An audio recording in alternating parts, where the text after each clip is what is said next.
There were chemical diagrams on the mug he gave me coffee in, sticky at the handle where his hands shook. He worked for a pharmaceutical company with an office based on the outskirts of Wolverhampton. He'd been travelling back from a sales conference in Exeter, forming a strategic vision for the peddling of antacid yogurt to the European market. You could trace the connections with your finger, join the dots, and whole new compounds would be summoned into activity.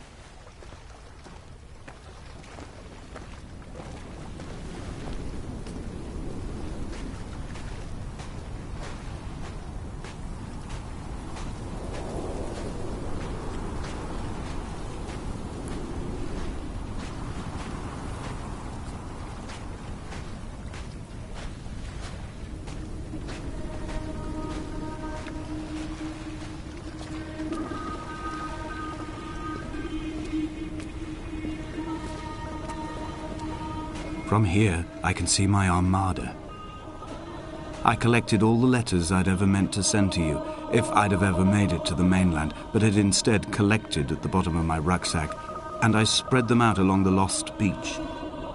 Then I took each and every one, and I folded them into boats. I folded you into the creases, and then, as the sun was setting, I set the fleet to sail. Shattered into 21 pieces, I consigned you to the Atlantic, and I sat here until I'd watched all of you sink.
When Paul keeled over dead on the road to Damascus, they resuscitated him by hitting him in the chest with stones gathered by the roadside.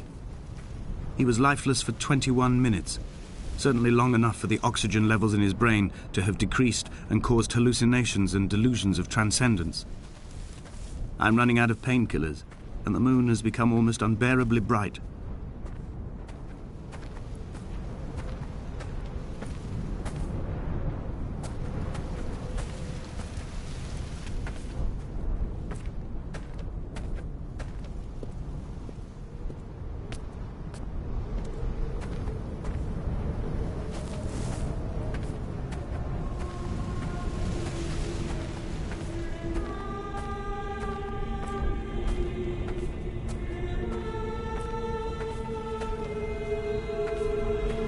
I've begun my voyage in a paper boat without a bottom.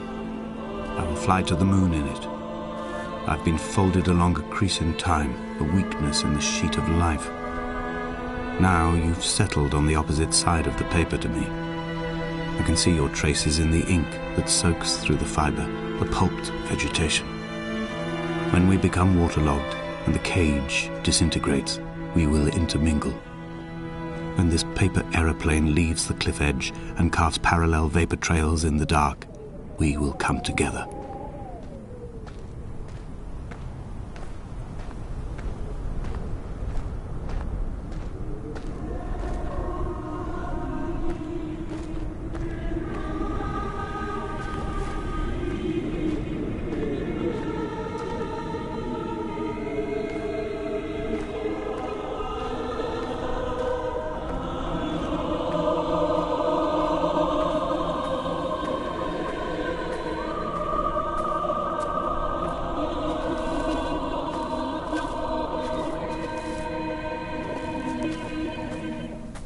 If only Donnelly had experienced this, he would have realized he was his own shoreline, as am I.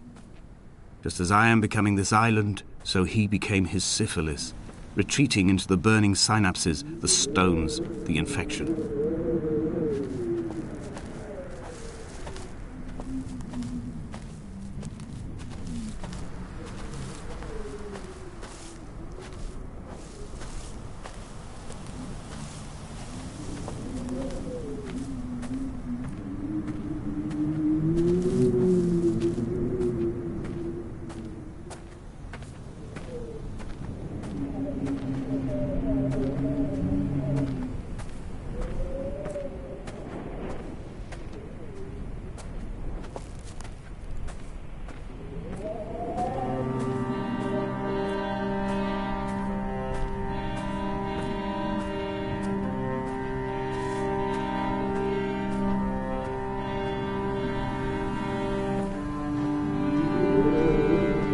Returning to my car afterwards, hands still shaking, and a head split open by the impact.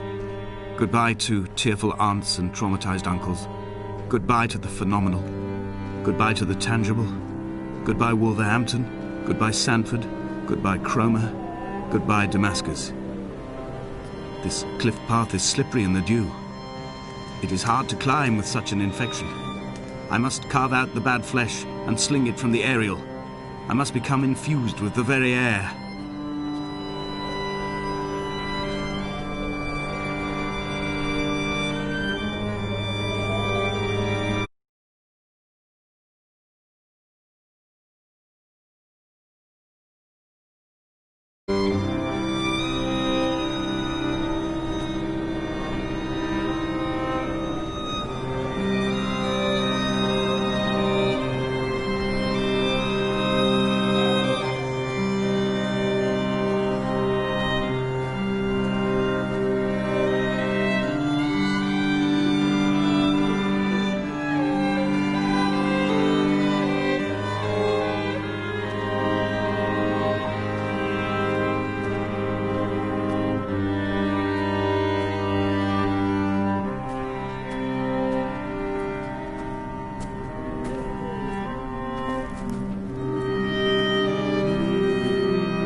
He was not drunk, Esther.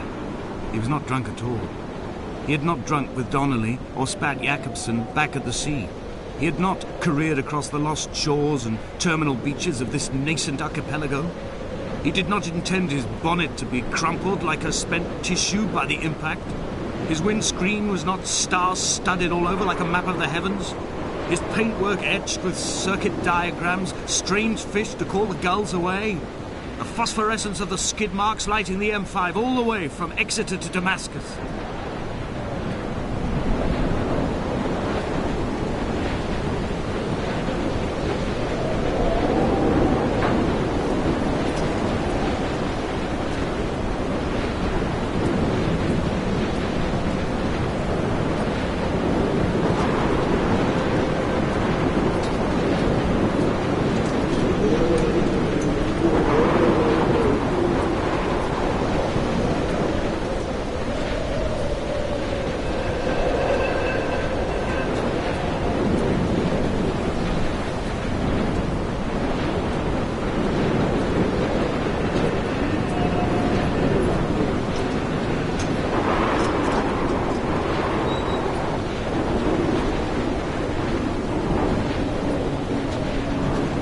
I am the Ariel. In my passing, I will send news to each and every star.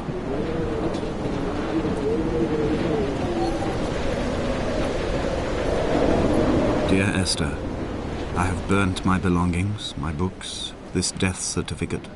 Mine will be written all across this island. Who was Jakobsen? Who remembers him? Donnelly has written of him, but who was Donnelly? Who remembers him? I have painted, carved, hewn, scored into this space all that I could draw from him. There will be another to these shores to remember me. I will rise from the ocean like an island without bottom, come together like a stone, become an Ariel, a beacon, that they will not forget you. We have always been drawn here. One day the gulls will return and nest in our bones and our history. I will look to my left and see Esther Donnelly flying beside me. I will look to my right and see Paul Jakobsen flying beside me. They will leave white lines carved into the air to reach the mainland, where help will be sent.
Come back.